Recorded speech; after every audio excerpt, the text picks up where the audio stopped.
Ferns skipper Sophie Devine. Soph, 3-0, England take out the series. Probably not the result the team wanted or expected coming into the series.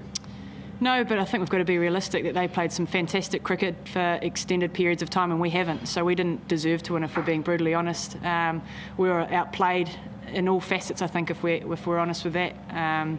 We've shown glimpses. I think that's the encouraging thing for us, and that's what we've got to keep going back to, is that there's really encouraging moments within both the 50 over and T20 series, as we've seen people with Amy Satterthwaite with the bat coming back into form, Mealy Kerr, Lee Casperett coming back with the ball in the T20. There is some positive signs there, but again, it's probably getting a bit like a broken record, but we've got to show that consistency for longer periods of time.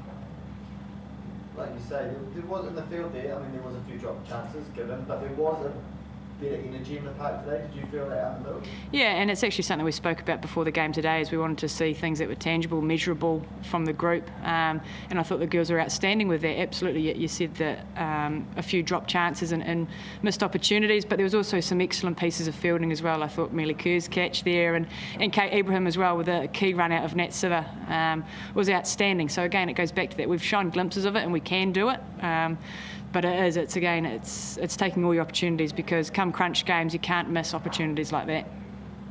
The big couple of tournaments coming up, if we're looking in the future, Cricket World Cup and the Commonwealth Games, big tournaments for women's cricket, for the women's sport, and White Ferns result have been great of late.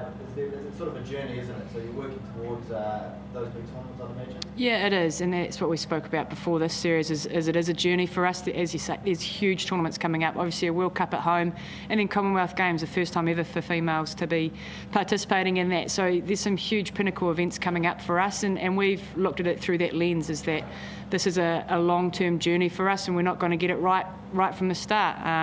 Absolutely, though, we want to continue to be building towards those events, and if we can start finding things, I thought the way Brooke Halliday has shone in this series, probably a bit out of the blue for some people, but it's fantastic for us to find little gems like that. So it is, as frustrating as it is to lose games of cricket, and we never ever go out to lose games of cricket, it's really important that we keep perspective on the long-term journey of this side and what we're trying to build moving forward.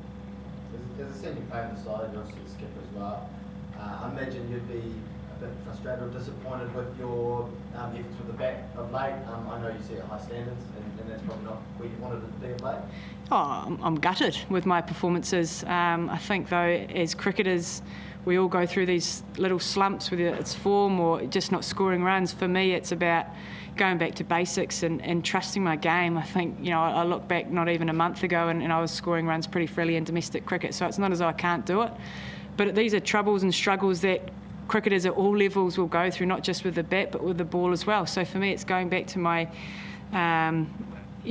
mental well-being. What can I do in that space to make sure that when I'm out on the park, I'm really clear with what my role is and how I can go about things. So it's been tough, I've got to be honest. It's been really tough, and particularly skippering aside, when you're not performing with the bat, that's what I pride myself on, is to lead from the front, and to not do that, I've had to find other ways to try and lead this group. So it's been a real challenge for me, this series, but hopefully, again, we talk about the journey with this group. It's a journey for me as well, and learning in this captaincy role, but also when I'm not performing as I want to or expect to, how else can I contribute to this team and this environment? So it's tough, but again, hopefully I can look back in 12 months' time and think about the great learnings that I've taken from it. And you get the impression from hanging around the group at trainings, conversations in the dressing room, this feels like a group that want to get better, they want to improve together. Do you feel like there's that desire within the team to do that? Well, absolutely, and I think that's why it's great that we play against sides like England and Australia coming up, as I guess they are the benchmarks for us, and we can sort of compare ourselves to where they're at, and again, if we're honest, we're not close to them at the moment.